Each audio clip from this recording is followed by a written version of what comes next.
Aucun accord n'a été conclu lundi pour créer un couloir humanitaire permettant l'évacuation des civils et combattants ukrainiens enterrés dans l'usine Azovstal à Mariupol. C'est ce qu'affirme Kiev, qui souhaite que l'ONU négocie un accord avec la Russie pour évacuer les habitants de la cité portuaire. Le secrétaire général de l'ONU est attendu à Moscou ce mardi, puis à Kiev jeudi. Un itinéraire que les autorités ukrainiennes ont par ailleurs un peu de mal à digérer. Une longue tradition diplomatique veut que l'on se rende à Kiev avant d'aller à Moscou. Mais nous pouvons à la limite nous accommoder d'une telle déception. En revanche, nous mettons en garde Antonio Guterres sur un éventuel piège diplomatique. Et deuxièmement, sur la teneur des discussions.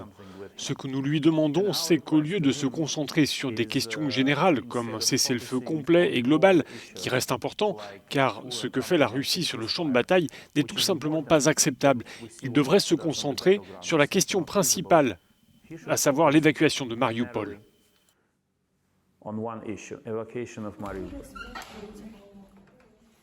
L'immense usine Azovstal est le dernier réduit contrôlé par les forces de Kiev à Mariupol.